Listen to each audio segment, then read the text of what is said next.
What a night, eh, Francie? And in the middle of the week, too. That's Maxie. No beginning, no end, and no middle. What a night this is. Hiya, champ. Hi. Gosh, I'm saying. Hiya, Hypo. How are you? Say, looks like the world's treating you all right tonight. Oh, no. The English in reverse. Tonight I'm treating the world. What's cooking? Open the lid and look in the pot. Hiya, French fry. Well, Oofy! Hello, Maxie. Well, give me the 9 count and ring the bell if you ain't voluptuous as ever. You didn't think I'd fail you on a night like this. I'm flattered. Flattered than I was when I fought. Well, never mind. We'll forget about that fight. I saw that fight. Don't tell me. On the floor, look good, huh? Fancy? Yeah, tonight looks like Saturday night. You mean charity night. This is all on Maxie. He had me call all of his friends and newspaper men, and especially you. Oh, so your call was official. All the time I thought it was personal, like from you to me. Don't change the subject, Hypo. This is a big night for Maxie. He's getting a college prize. College prize for what? That's your question. All right, don't answer me till you feel like it. What a close-mouthed mama you are. I don't know what Maxie'd do if you weren't fronting for him. I do. What? He'd fall on his ear and go broke. Probably. Hiya, Hypo. You look in the pot? Some stew, huh? Well, in a way. Big doings tonight. Sure is. Got me a new suit and everything. You know, for a roughneck like you, that suit does fit pretty good. It should fit ahead of me about his 3 Roman tailors. Roman tailors? Yeah, Cotus, Festus, and Panthers. Oh, Max. Look, I'm gonna let you get away with that because when a dog bites a man, that ain't news. But when a newspaper man slugs a fighter, that's news. Say, Maxie, all kidding aside, what are those college boys doing here? Oh, have they a ribbon? Then what are we waiting for? Come on, why don't you meet the boys? Okay. Excuse me, Francie, I'll be back in a flash for a mash. Having a good time? Hiya, fellas. Hello, Maxie. This is Hypo McGonigle, sporting editor of the Tribune. Hi, how do you do? This is Mr. Carey, newspaper man, too, ain't you? Carey? Uh-huh. He and his pals are the ones that's giving me this Pulitzer Prize tonight. Oh. You know the girls already, don't you? Oh, sure. Hiya, Betsy. Come to think of it, you kids should be backstage, darling, up for the floor show. Maxie, have a heart. We just met the girls. So what? You'll see more of the girls later on. Wait till you see their costumes. Well, a big shot turned out for you tonight, kid. Maybe I ought to shake hands with him, huh? Anyhow, I left poor Umpy holding the bag, so, Hypo, you carry on with my friends, and I'll just carry on. Where are you boys from? Harvard. We're from the Lampoon. I'm the editor, and Oh, the Lampoon, eh? That's sort of a comic magazine, isn't it? Well, you can call it that if you like, but then it has done some constructive work. Uh-huh. What are you boys doing for Maxie here tonight? Something constructive or destructive? Well, now, Mr. McGonigle, really, you should know better than to try to milk another newspaper man for your news. So what goes on, Maxie, and when does it happen? Any minute now, my name would be like a toothpick in everybody's mouth.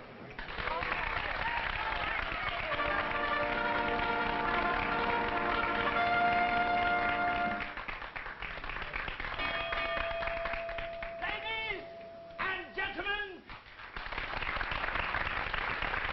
before we start the second round of our floor show, we have a pleasant surprise for you. As our honored guest tonight, we have Carey and his associates from the editorial staff of the Harvard University Lampoon. They've come here to give a prize to our boss, Slapsie Maxie. And that's all I know about it. So I'm going to call on Carey to tell you the rest himself. Carey!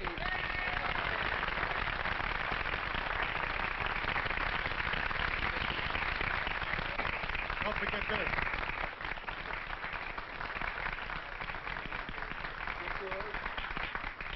I'd like to have Maxie come up here with me.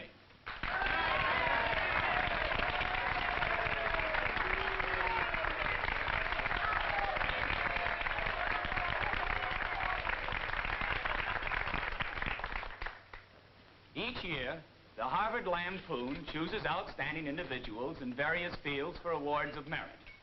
Ordinarily, the task of selecting who is going to be so honored is a difficult one. But this year, our choice was easy. Maxie here was far and away the outstanding candidate. Is it wonderful? Are you sure he's talking about Maxie?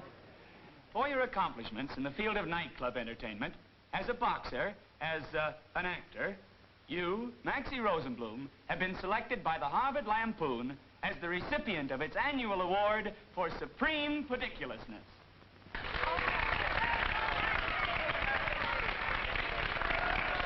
was that word he used? I can't call off the word, but the size of it's good enough for me.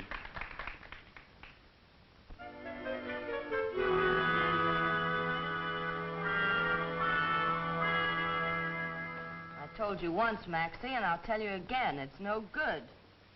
I don't like it, and I still don't like it. Don't be that way, Francie.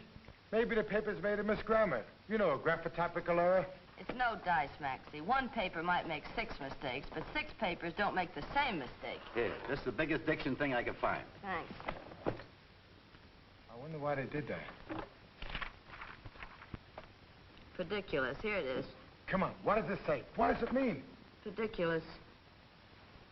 Putrid. Putrid. Now we're getting places. Now look up the word putrid and see how it ties in with puritula. That's the prize they said I was getting. You know, like the movie stars get every year? No, Maxie, that's the Pulitzer Prize. Here it is. Putrid. Rotten. Hey, that stinks. Now you're getting places. You took the words right out of the dictionary's mouth. And to think those college guys cost me 6 bottles of Coke. Why, the dirty little ingraves. Throw the things out, I hate them. Hiya, chap. Hiya, sugar. What are you doing with that good news? Good news, my eye, and don't sugar me. You're like all the rest of the smart Alex, making a fool out of a right guy. Anything for a laugh. Well, it ain't funny, McGonigle. That's what I like about you, sugar. You're gonna make me a wonderful wife. You're dynamite, full of fire. Just the kind of a girl for a newspaper man. Newspaper men. You're all vultures. What a home I'm gonna have. Not a whole pane of glass in the entire house. And the little woman standing there just waiting for me. With a rolling pin in one end and a baseball bat in the other. Oh, fly a kite.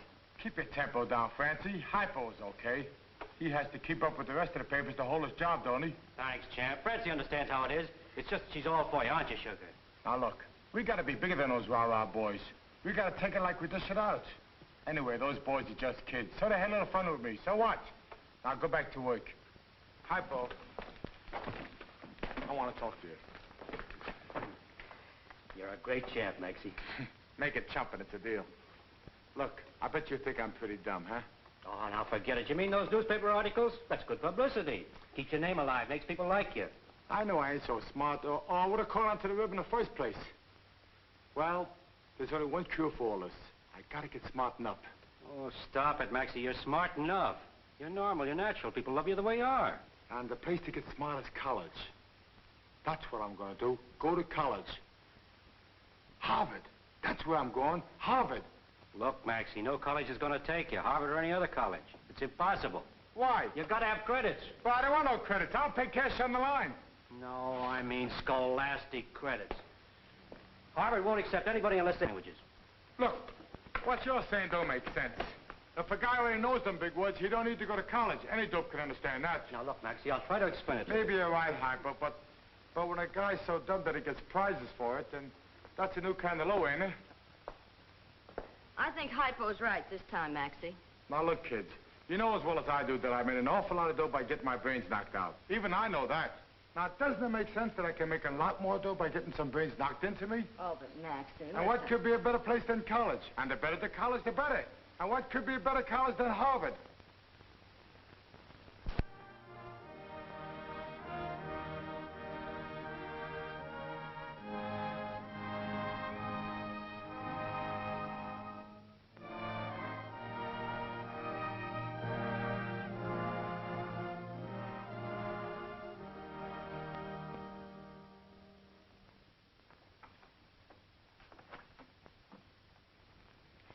Professor Alvin, there's a madman outside, a maniac. He insists on seeing you. Oh, why bother me? If he's genuinely mad, send him to the psychology laboratory for observation. He won't go. He's very forward. Keeps calling me Toots and Sweetheart. He must be mad. What sort of person is he? Definitely the troglodyte. But definitely. Really? What's his cranial index? Very bad. And you should see his ears. Oh! Miss Frisbie, my research cannot have too many case histories for observation. Send him in. Send him in at once. You, young man, you may come in. Thanks, teacher. Remind me to bring a red apple at recess. What a spot for a nightclub. Are you the head man?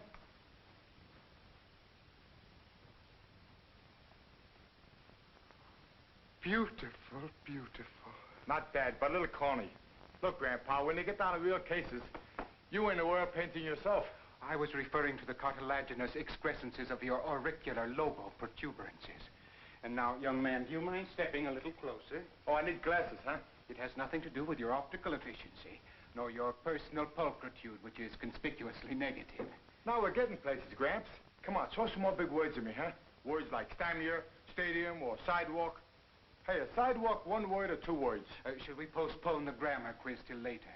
Yes, you are more important. Now, hold still while I measure your cranial index. Them big words. Yeah, that's right. That's what I want to learn. What will they charge me to take lessons from you direct? I don't teach. I'm still learning myself. Now, hold still. Beautiful, beautiful. Yeah, I know the feeling. Punchy. Well, I must call Professor Anthony to verify my observations. Sit down, young man. Just make yourself comfortable. Oh, Anthony, I've a live specimen here in my office. His cranial index fits exactly between the Hottentot and the Neanderthal man. It's precisely the index we calculated for the missing link.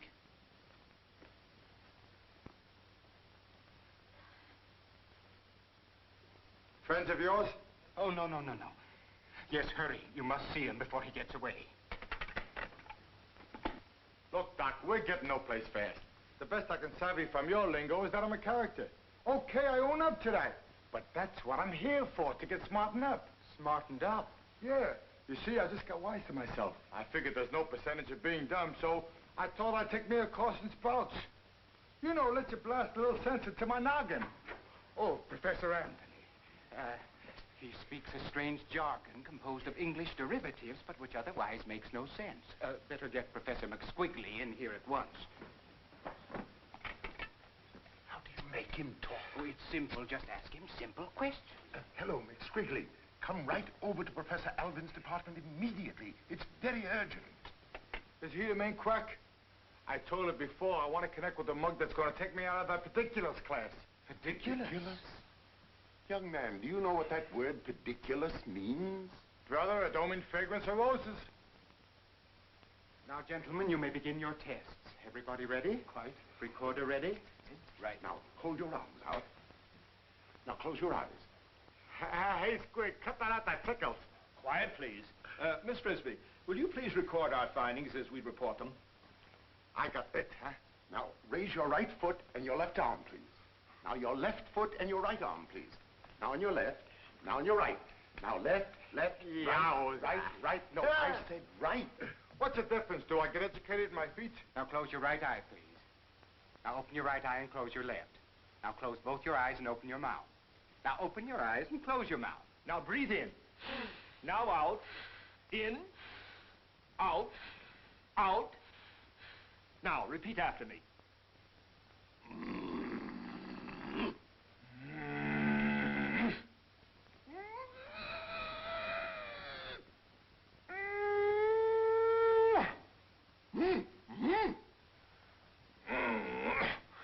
You've been eating raw meat. Now then, close your mouth. Say ah. What about this off the beam? Now, put your hand on your abdomen. Huh? On your abdomen, your abdomen. Oh, you want spa, huh? Now stand on your right foot and place your hand on your abdomen.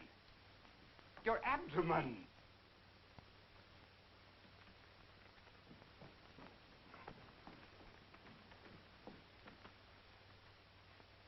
Oh, no.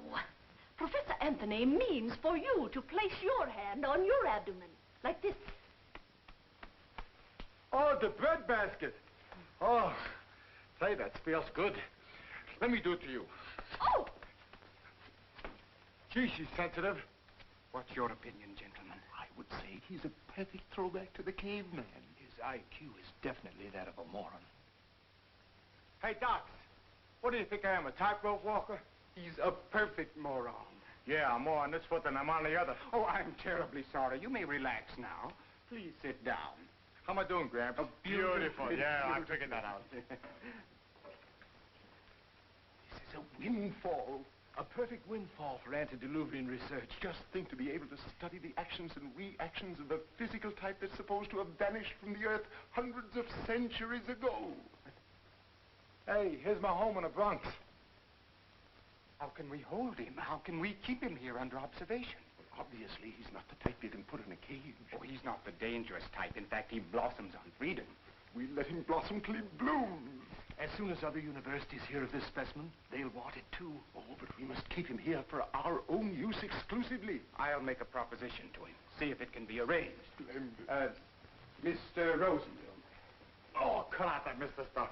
Just call me Champ, Gramp. Oh, very well, Champ.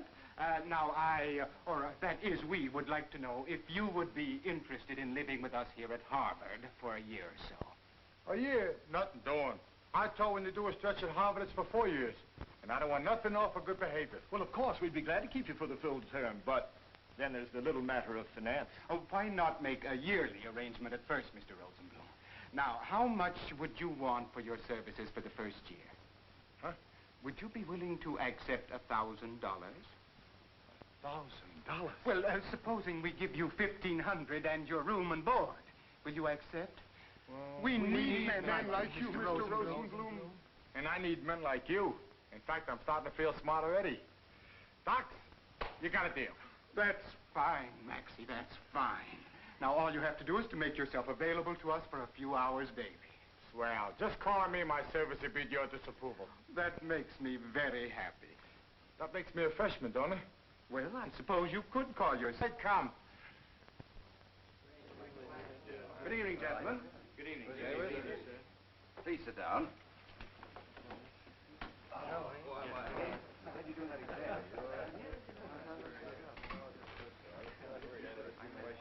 Hello. Mr. Rosenbloom? That's right, in the flesh. I'm John Edward Hayworth, the housemaster. Hi. Won't you join us? Thank you. This is your place over here. Gentlemen, this is Mr. Rosenbloom. He's going to be with us here at Ransom House. Hi, fellas. Hello. Cut out that Mr. Stuff. Just call me Maxie. This is your roommate. I don't think you've met yet. Eddie Spellman, meet Maxie Rosenbloom. Oh, all right. Hi, Eddie. And this is Mr. Don't bother to introduce me around. I can't remember names anyhow. All I can say is, pleased to meet you, and I know we'll get to like each other, and I hope to mutual satisfaction. Say, I'm kind of out of step here, ain't I? These glad rags, I mean. Well, we try to be as informal as possible here. Yeah, it sort of makes me feel like a head waiter. That shows you how wrong I could be. I sort of figured you college guys was the sins to dress yourselves up when you put on the feed bag. You know, like the sports you read about, the ones that put on the boiled shirts in the jungle? Maybe I better go back upstairs and climb out of the soup and fish and put on something less formidable, huh? Oh, don't bother, Maxie. As a matter of fact, we are complimented, aren't we? Why, sure we are. Okay, if you say so. I want to get to know all you fellas real well, because there's lots of things I want to ask you. But when the food comes in, brother, the questions is out. Oh, boy, oyster still with oysters in it. Say, pal, if I ain't too incognito, will you pass me the salt, please? Spicy is the variety of life. Now, don't get it too spicy. There are oceans of oysters in that stew. Yeah, and oceans of oceans, too. No d'oeuvres. No d'oeuvres. And that's the way I figured the whole thing out. If Collins had made gentlemen out of that lampoon bunch, boy, I ought to come out a genius. And a gentleman. Well, being a gentleman isn't just a matter of college, Maxie. I've known doctors of philosophy who were first-class heels, and one of the finest gentlemen I ever knew couldn't read or write. Yeah, I knew that guy. He had a terrific right cross. Well, this was a different fellow. But being a gentleman is nothing in the world but being a right guy. See, this isn't just a gag, a publicity stunt, is it? You're really going to be here? That's right, kid. I signed a contract. It's a deal. Why? Why? Oh, I don't know. I guess I'm just a vulture for culture. Well, fellas, our days of running away from upperclassmen are over. How do you mean? Well, with Maxie here crossing the campus will be like traveling in convoy. The sophomores won't dare touch us. What do you really want to learn, Maxie? Big words, my friend. Words I can use on the old gang back home. Boy, will I panic him. Come on, teach me one now, will you? Just one. You name it and I'll learn it. Honorific abilitude in tatibus. How long has he been fighting? What a word. What does it mean? Well, it means being a square shooter. When you learn that, I'm going to ask for a raise. Hey, is that a crack? Yes. Well, all right. Now, let's get together on this, Maxie. First, my idea is that we should start and stay on the basis of friendship. Second, let's uncover the truth on both sides. We can take it. I hope you can. So we grant that you've got a contract. But you didn't come here for real knowledge, Maxie. You came here first because you couldn't take a joke. Now, wait a minute. That's no way to start off a no good friendship. That harpoon gag that was pulled on me, well, that was okay, see, but being meat for them kind of gags is something else again, if you get what I mean. And you're staying here because you want to learn how to give your friends a mental hot foot. Isn't that right? Oh, I don't have to answer. Oh, take down your guard, Maxie. If we're going to get along together, we've got to be on the up and up about everything. A teacher is something like a manager in the fight game. I've got to know exactly what's wrong with you to set it right, and what's right with you to make it better. All it adds up to is helping you to get where you want to go. You mean you'll help me to be anything I want? Within human limits, yes. Now we're getting places. Now, how long will it be before I can granulate into the sorority or one of them infirmaries? Oh, I think we can manage that, can't we, boys? I'll propose you for membership for one of the clubs at once. Gee, that's swell. And when I get one of them buttons, you know, with them Latin hydraulics on it? You'll get everything. Then what's my next move? Do I join a sorority? Maxie, a sorority is a club for girls. There I go, pulling a Rosenbloom again. Pretty good, huh? How's this one, Sean? Is this all right? Hey, Maxie. Come on, Maxie. You have to be ready by 7:30 sharp. Oh, boy. I've been looking forward to this for a long time. I'm finally getting to one of them infirmaries. Give me a mirror, somebody, will you? If I look anything like you guys, that's all, brother. No, don't let him see himself. I think he's a glamour girl. Oh, Maxie. Hypo! What are you doing here? A million guesses and you'd still be wrong. Hey, what kind of a course are you taking? Nursery rhymes? Oh, you mean this? Oh, no, I'm being initiated into a club. You know, part of my higher education.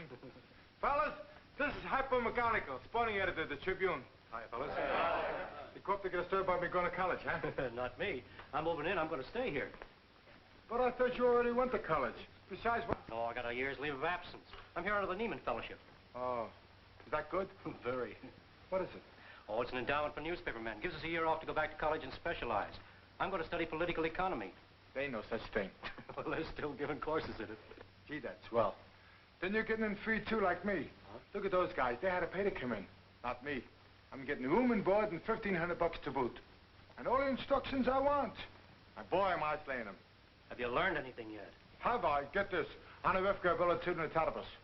Boy, that's some word. Word, that's the whole dictionary. All right, you candidates. Everybody ready? Yes, sir. Come on, Maxie, hurry up. You remember him, the harpoon editor? Sometimes I can figure him out. You remember Hypo, sporting editor of the Tribune? He and his lampooners are the one I pulled that pedigree gag. You know, that pedigree. Ridiculous, and it was no gag. Are you running the shindig tonight? At my special request. Now, come on, get over there with the other fellas. I can't wait. Before we get through with you, you may wish you had. Gee, how I hate that guy. I wish he had a brother so I could hate him, too. All right, fellas, let's go. Come on, everybody. You mind if I trail along? Oh, it'd be an added pleasure. Come on.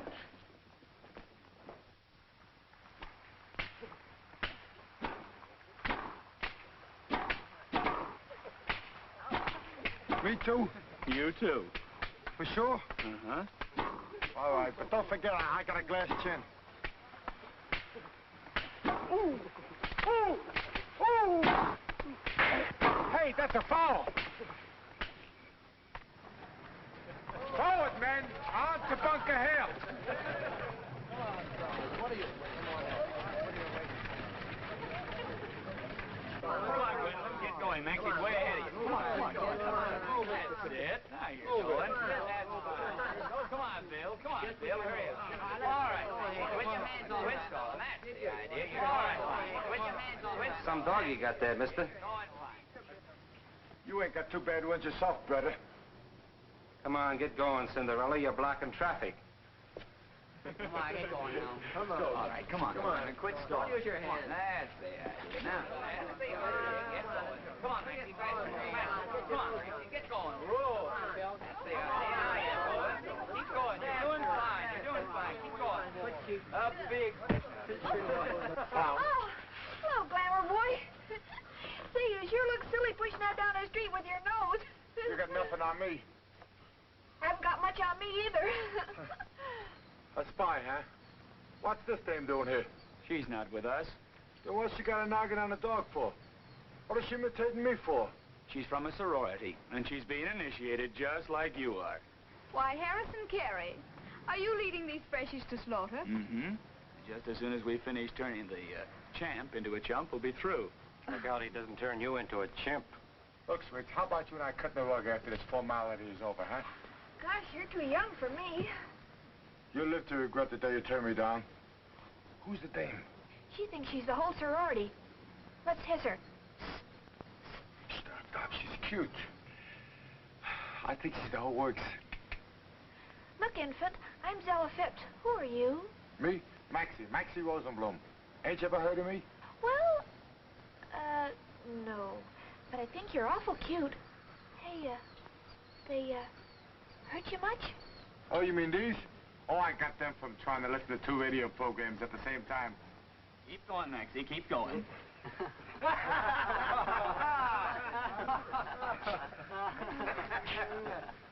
What's the matter, Maxie? Can't you take it? What are you crying about? It ain't me that's crying. It's the cream puff. Somebody put horseradish in it.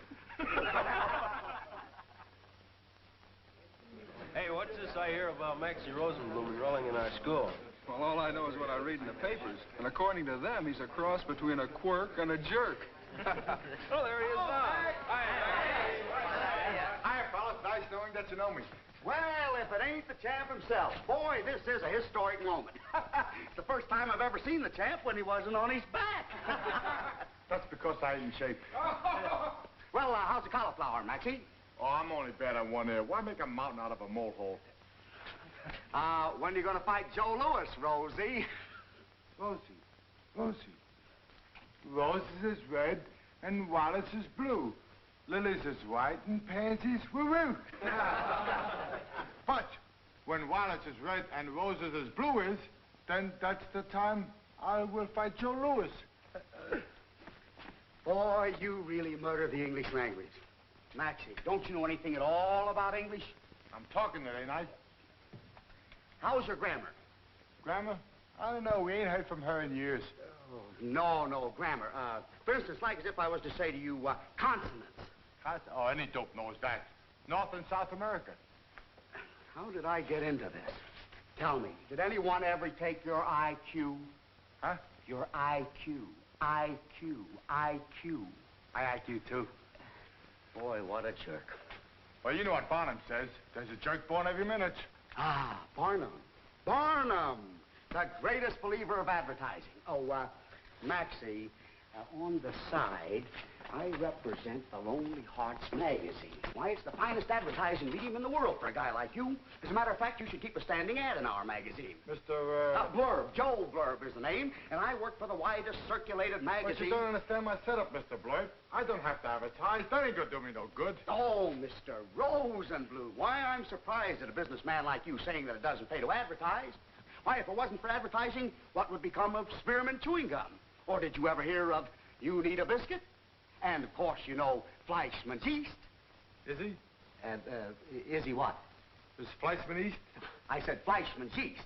That's what I said. Is Fleischmann East? No, look. When I say Fleischmann's Yeast, I don't mean Fleischmann's Yeast. What do you mean? I mean Fleischmann's Yeast. Yeah, I know. I had the same feeling sometimes. Look, I don't care if he's East or West. In fact, what am I arguing about? I don't even know the guy. Oh, wait a minute. Everybody knows what yeast is. Why, they use it in baking. Does your girl do any baking? Sure, she's always baking me to take her out. Oh, no. Baking, like bread. Now, if your girl was baking bread, what would she stick in the dough? Her dirty hands. Well, skip that. Tell me, what make of suspenders do you wear?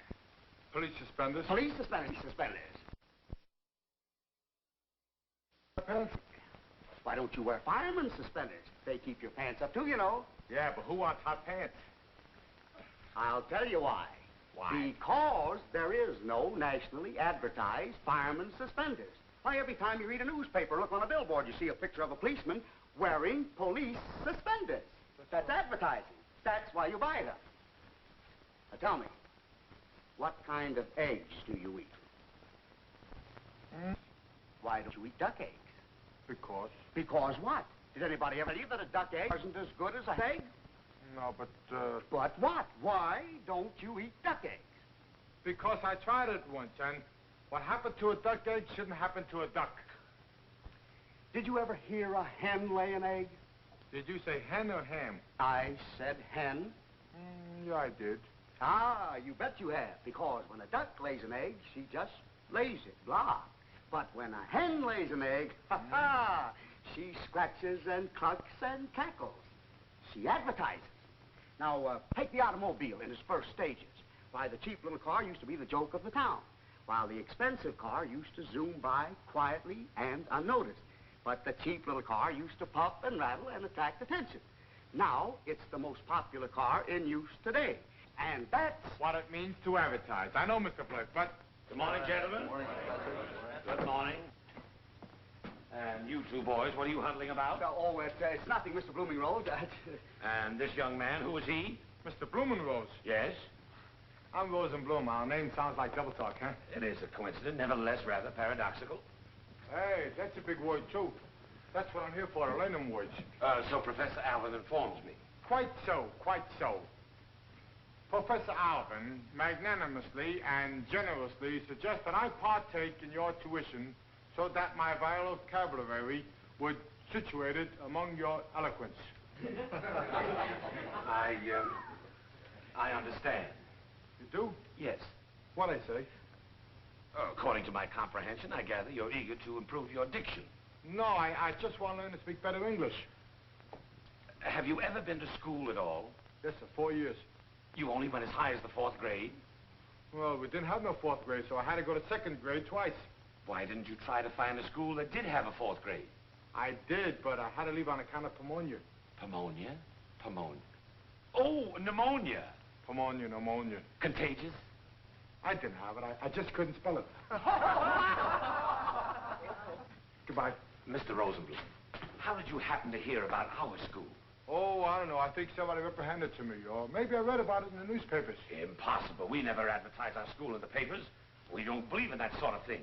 Mr. Bloomingrose, I'm surprised a smart businessman like you saying it don't pay to advertise. If it wasn't for advertisement, where would Spearmint biscuits and you needed a chewing gum be today? What? First, what kind of duck eggs do you lay? Mr. Rosenbloom. Yes? The human anatomy happens to be so constructed that it does not lay duck eggs. Why, Daddy? Because. Because. Did you know that a duck egg wasn't duckier than a goose egg? And why? And did you know that an automobile in the early stages didn't use flaxman juice? What kind of suspenders do you wear? I don't wear suspenders. In case you wore suspenders, what kind would they be? I don't know. You gotta know. You can't do that to me. I use a belt. You gotta use suspenders. Mr. Rosenbloom, please. That's it. Police suspenders. And why police suspenders? Did you know that fireman suspenders can't bake cake as well as my girl? And why? I'll tell you why. Because you don't cackle, and you don't puff, and you don't rattle, and you don't cluck.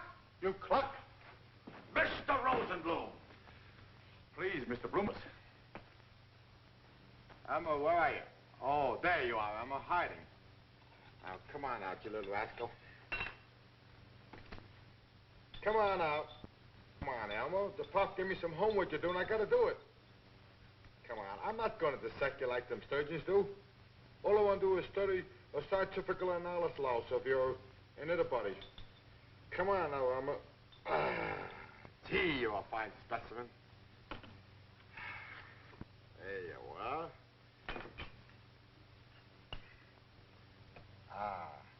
Now hold still while I make notes, Elmer. Hold still.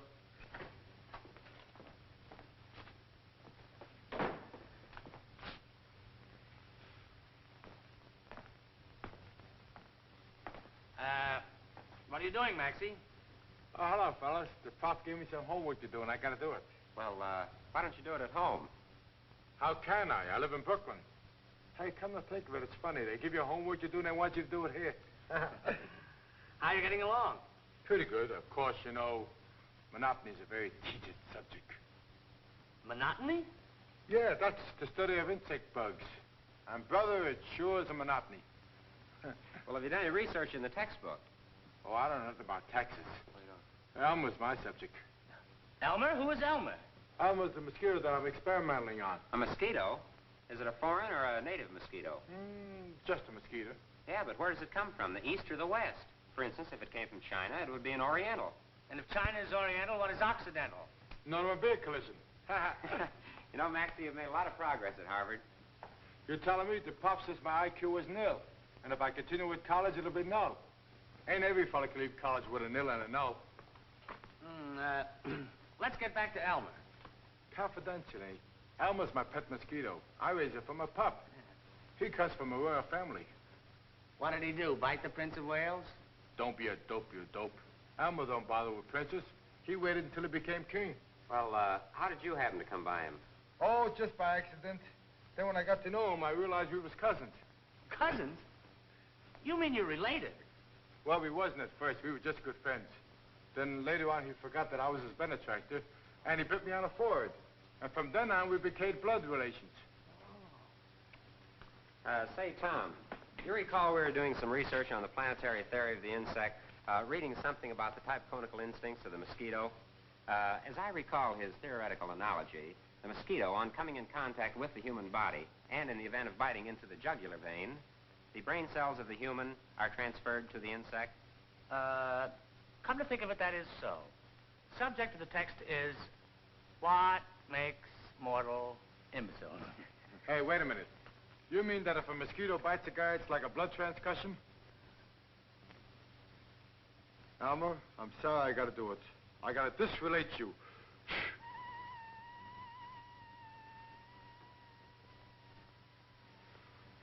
Oh, why did you do that, Maxie? Do you know what'll happen to Elmer? What? He'll fly back to the swamps. So what? He'll be amongst his friends. For a minute, yes. But then, evolution. What do you mean? Maxie, don't tell me you haven't taken up the study of evolution. You've heard of Darwin's theory that man comes from monkey?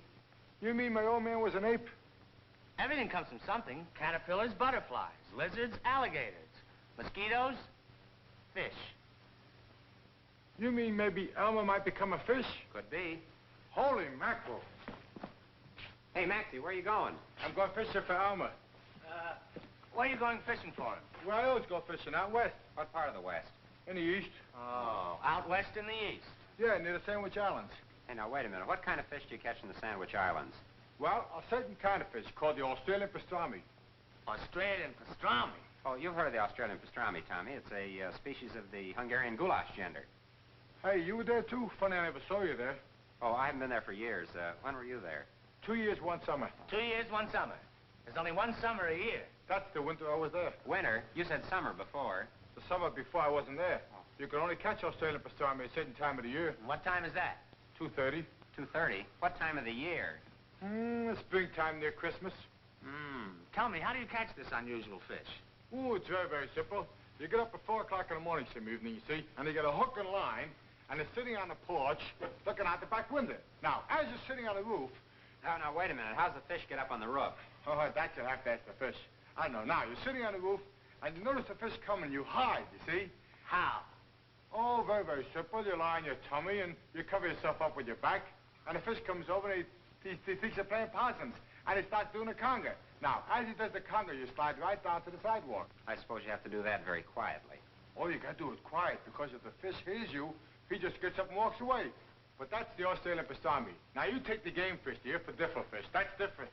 Oh, the Australian pastrami is now in oblivion, and there's a niffle-diff fish. Oh, yeah, you've heard of the niffle-diff, Tommy. It's a very rare species. Oh, I'm sorry. I must plead English. I've never heard of it. What manner of fish is that? Just a minute. I'll show you.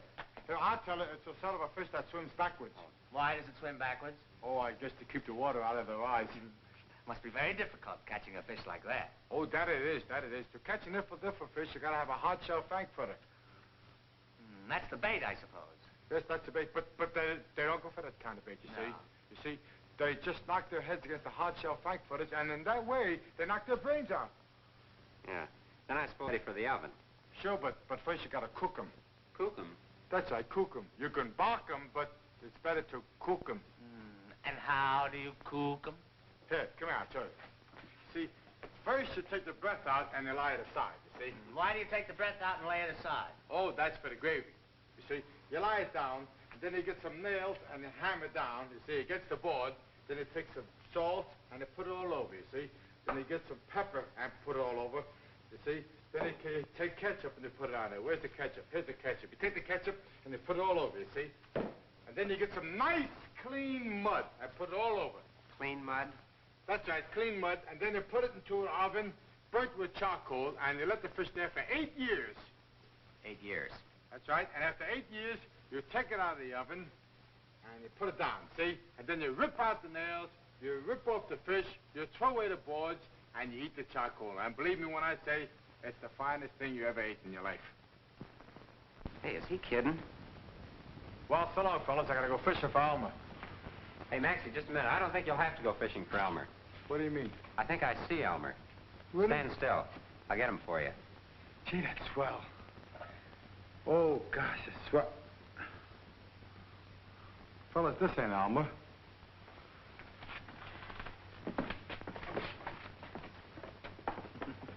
We're smart. He's a jerk. Yeah.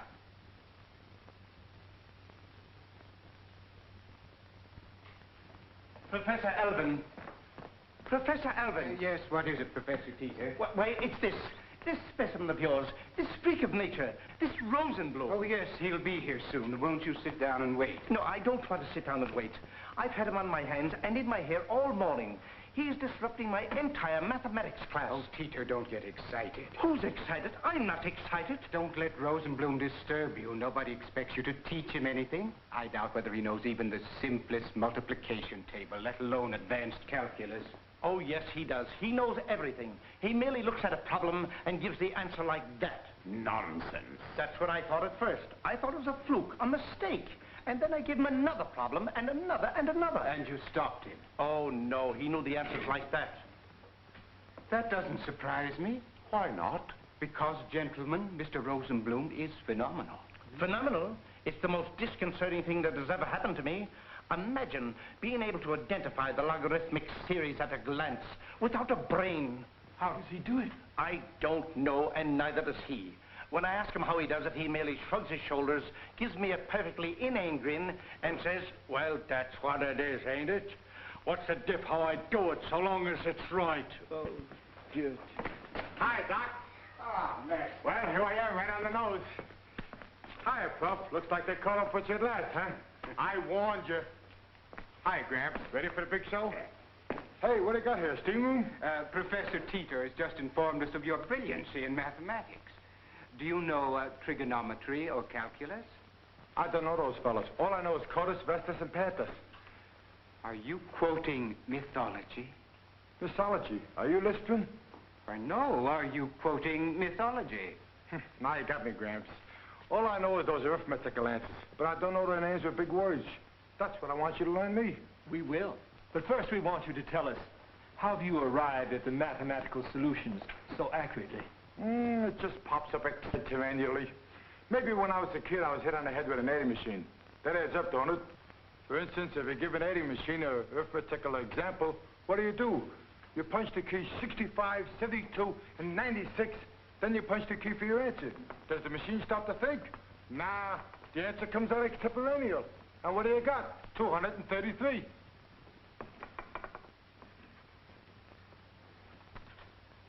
It's supernatural.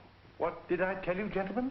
You think that's something? When my brother was a kid, he was hit on the head with geography, and now he travels in strange countries and shows the guides around. Incomprehensible. Hey, that's a big word, too. I bet when you was a kid, you was hit on the head with a dictionary. You must have been hit on the head with a squirrel. I was hit on the head with nothing? You ain't kidding, brother, because nothing comes out. According to your theory, Mr. Rosenbloom, I take it that you've never even studied elementary mathematics. Multiplication, subtraction. Nah, I got my arithmetical education from counting up the ticket to gate. I don't go by the subtraction or multiplication business. I go by the goes into comes out system. Comes out system. That's right. 2 goes into 4 twice. 6 comes out of 12 twice. Or speaking in the count-up language, that is when nobody's looking. A hand goes into the cash box and comes out a couple of bucks to the good. But how about the final count-up? Somebody's bound to miss the shortage. Figures don't lie, you know. They don't, huh? That's a corny idea. I'll show you where you're wrong. How much is 6 and 4? 10. Oh, no. 5 and 5 is 10, but... Pardon me, Professor. 5 and 5 are 10. 5 and 5 was 10, but I'll show you where 5 and 5 is 11. How many fingers you got? 10. All right, count them. 1, 2, 3, 4, 5, and 5 are 10. That's right. Now, which would you say is your 10th finger? Oh, the small one, I suppose. Okay, hold your hand up. 10, 9, 8, 7, 6, and 5 is 11. And here's one for you, Gramps. How much is 3 times 3? 9, to be sure. I knew you'd say that, and I bet you'd bet on it, too. But I'm going to show you where you're wrong, that 3 times 3 is 10. Here's 3 plugs here. Come here, count them 3 times. 1, 2, 3, 4, 5, 6, 7, 8, 9. There, you see, Maxie, figures don't lie. They don't, huh? I'll show you where 3 times 3 make 10. Here, follow me. 1, 2, 3, 4, 5, 6, 7, and 3 are 10. 3 times 3 must be 9. Ooh, I hate you. Here, count them yourself.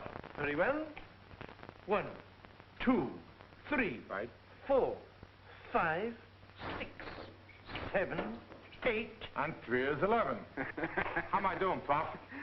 Suppose we postpone these mathematical gymnastics for the moment and get on with the test. Now, Mr. Rosenbloom, sit down, please. Is that an electric chair? Oh, that's not an electric chair. The voltage in those wires is reduced to a minimum of kilowatts. Could be that a minimum of kilocycles could kill a maximum of Rosenblooms? Not bad, huh? There's no danger of that. Well, look, Prof, in case it's going to hurt, can I have one of those antiseptics? Now, just sit back. Okay, after all, it's only electricity. That's right. Hey, does that go on me? What are you trying to do, give me conclusion of the brain? Well, with this, we get a roadmap of your mind. Oh, swell. Look, when my mind gets on the road which leads to my nightclub, we could stop off and get a drink. Hey, you don't have to look at my legs for road maps. My veins look like a road map already. And now, with this final connection, we get our pathological reaction of your mind. Pathological? Oh, you want to see if my mind has got enough path to hold them big words, huh? You're getting smart already. It's your Harvard influence at work. Are we ready? Quite. Okay, start the floor show. Professor McSquigley, you will take care of those taking part in this experiment so that they appear in the proper order. And Mr. Rosenbloom, you will make certain that your mind is quite relaxed and concentrate solely on the subjects as presented. My mind is relaxed, but just in case, can I have Novocaine? Oh, that won't be necessary. Now, Maxie, we're going to make this test with the mindometer. The minder? Oh, I know that mind-over-matter stuff. Oh, this is quite the reverse. Oh, the reverse. That's matter over mind, huh? That's different. I shall now read part of a summary for the reasons for the decline of the Roman Empire. The evils that beset the Roman Empire over a period of many years weakened it to such an extent that it could not successfully hold off the barbarian invasions. These internal difficulties were due in part to the corrupt policy in the administration of the provinces, which were treated as areas which must pay tribute to Rome rather than as integral parts of the empire. No interest in history. Now, Professor? No, not now. No. I shall now test him with some action material. And so the detective rushed through the firing lines while the Tommy guns rattled and shattered the window panes of the gangsters' hideout with bombardment. Gee, even the Roman empires had Tommy guns in them days. Go ahead, Gramps. Maxie, we should like you to solve an important problem. Is the prune a species of the plum or the sloe? Is that the $64 question? The prune is not a species. It is definitely a dried plum. Scat with them prunes. I want to get the finish of this Roman Empire's Tommy guns business. He doesn't care for fruit. He doesn't care for fruit. He doesn't care for fruit? He doesn't care for... What am I talking about? Now, Professor? Yes, now.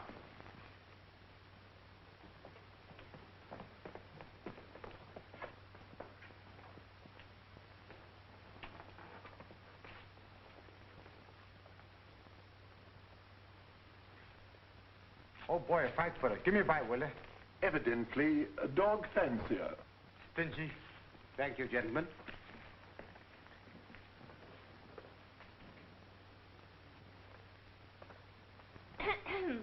Professor Alvin, the girls and I would like you to inspect our costumes for the Cavalcade of Fashion pageant. Hi, Toots. Say, you should wear a bathing suit all the time. That one's awful, but on you it looks good. You look awful pretty. Show the girls in. And now for the important and final test of the primitive mind.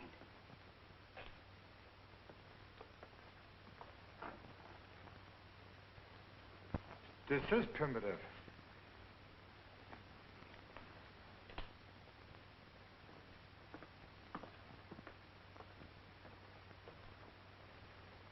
Hey.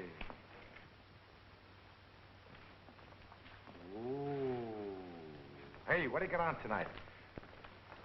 I like her.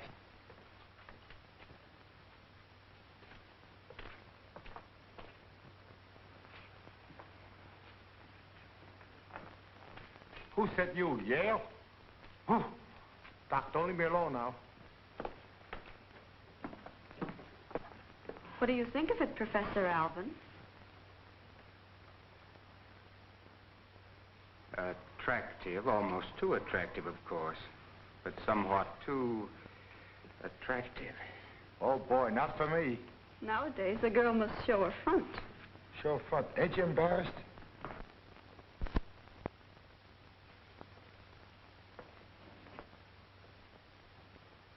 Hello. Ooh.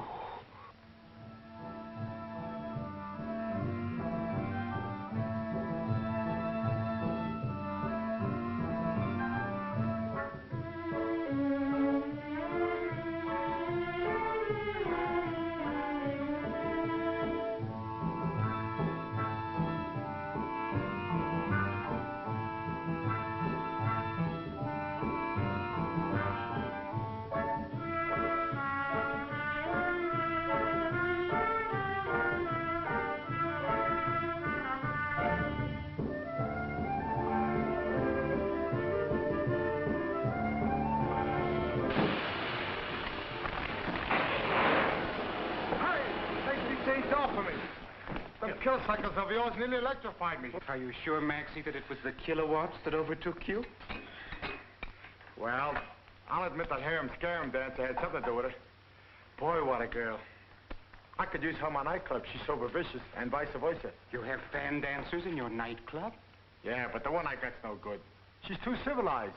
Either she don't have enough harem to scare him, or enough scarum to scare him. Mr. Rosenbloom. Hey, champ. That's me. Hey, Cramp, come on. How'd I come on the test, all right? We're very pleased with it. Swell. I'd like to have another one like that sometime. That was fun. Maybe I could meet up with that female sheik, huh? I'm afraid not. Well, how about the one in the white bathing suit? I'm afraid not, Maxie. Propinquity is not part of the test. Why, Gramps. Well, no harm in asking. Well, I'll be seeing you, boys. Goodbye.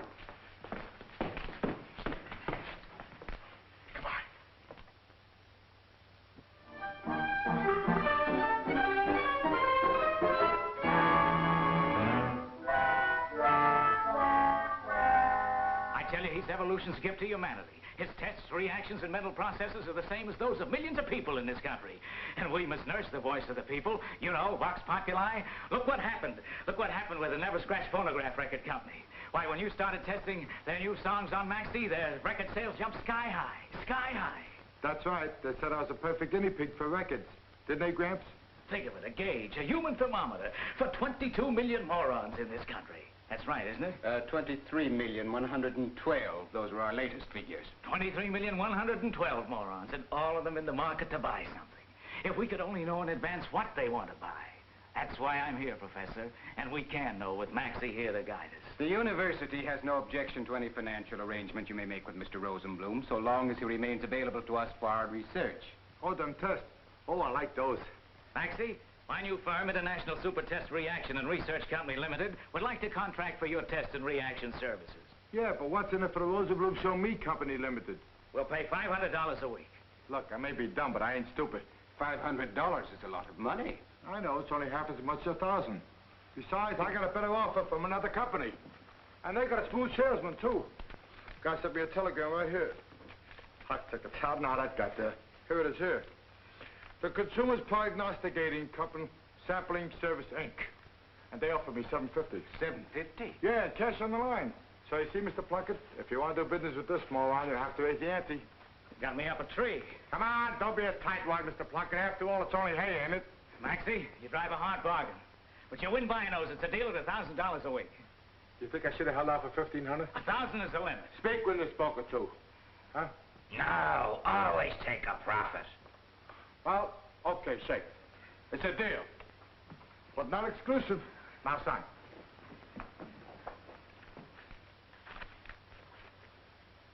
Sign. How do you spell Rosenbloom? R-O-S-E-N-B-L-O-O-M. Thank you. You know I get a big thrill out of being a moron.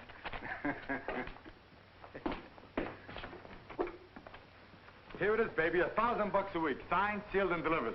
$1,000? 5,000 malted milks? Yeah, this is killer. All I can do is tell this guy how my taste is bent. Do I blow hot? Do I blow cold? What I like and what I don't like? Gee, I'm so happy. I think I'll kiss her for luck. Hey, what's the matter with the jerkaroo? Mr. Rosenbloom, this is our masterpiece. The dreams of years are blended into this exquisite nectar. Shut your eyes. Think. Waves kissing the shore of Capri. Moonbeams tripping lightly over the water. In the distance, the sound of sweet romantic music. Gypsy music. Picture yourself there. Close your eyes. Think. Think of the most beautiful woman you have ever known. Alone with you in the moonlight. Listening to the music, the soft murmur of the waves. A vagrant breeze takes a strand of her hair and blows it across your face. Ah, l'amour exotique. It stinks.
Some credit to the campus, huh?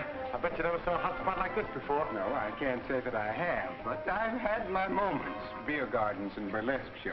I lived in the gay 90s, you know. Hey, Slap. 2 jiggers of malted milk and 1 Angostura chocolate. Old-fashioned. Just imagine me a soda jerker. I wouldn't do this for anybody else but Maxie. I got the best table in the house. Nothing's too good for you, Grant. Here we are, here. Well, good evening, Professor. Oh, good evening. Bless my soul. Miss Frisbie, what on earth? Oh, Professor, I'll leave immediately. Leave, I should say not. For the first time in 30 years, Miss Frisbie, I'm inclined to think you're a human being. Here, I'm afraid you'll have to move, young man. Certainly, Professor. Miss Frisbie and I are going to discover each other, aren't we? If you say so, Nicka-chan. Children. Oh, Maxie, these just came from the printers. I thought you'd like to see them. What are they? Reports about you, the published results of the tests we've been making with you. Oh, headline stuff, huh?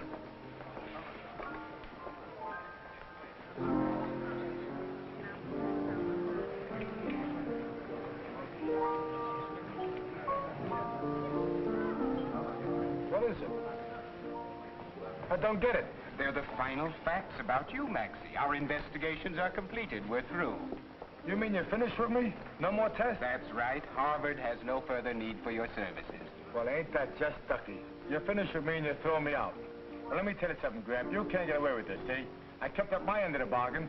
I did everything you wanted me to do, didn't I? Well, of course no one is dissatisfied. Oh, they ain't, huh? Well, I am. Why, Harvard is well pleased with the results of our experiments. These reports will be standard textbooks for years to come, but now the job is over. Oh, no, it ain't over. You got what you want, but what about me? My education. This was supposed to be an even Steven trade. I let you get smart on me, and you were supposed to let me smarten up on you. I doubt if even Harvard will ever be able to add anything to what you already know, Maxie. There's nothing further we can teach you. You mean I'm going to granulate? Will a college diploma and everything? We'll give you a diploma of sorts. I think you've earned it. Well, why didn't you say so in the first place? Me, Maxie Rosenbloom, with a college diploma. Ph.D. Doctor of Histology. He's always in there punching, isn't he? Gramps, I've been thinking. Yes, Maxie? I just figured out a way how I can show my gratitude to Harvard. Oh, that's very commendable of you, Maxie. Yep, I'm going to endow the gym with a special classroom. I'm going to give a chair. You got all kinds of schools here. Business, laws, medicine, everything but one. And that's what I'm going to start. Well, what kind of a school, Maxie? A school for jerks. Jerks? Joinks? I know a joink. There were two gentlemen on a motorcycle, and the first Irishman said... Don't mind her. She's been fighting too long. Yeah, a place where morons like me can come and prove we don't know nothing. Like I did. And you know what? I'm going to make you the honorary president of all the jerks. That's very unselfish of you, Maxie. Think nothing of it, Gramp. Waiter. Yes, sir. May we have serviettes? A what? Serviettes. Sorry, mister, but we only have those Fridays and Saturdays. They're out of season. Hey, Maxie, the floor show. Coming up. The way, folks, you're going to see a great show. Okay, Charlie. Ladies and gentlemen, I know you're all waiting for the floor show to get started. But between you and me, I ain't seen it myself. So why should I take a chance and bore you with something that for all I know is particulars? Then there's another thing. This picture started out with a cafe scene. You're liable to look up here and say, that's where we came in and walk out on us. So why don't we just call it quits and end the picture right here, huh? You remember the story. It's all about some jerk that wanted to go to Harvard and hey, what am I talking about? That's me. Well, so long, folks, and thanks for coming.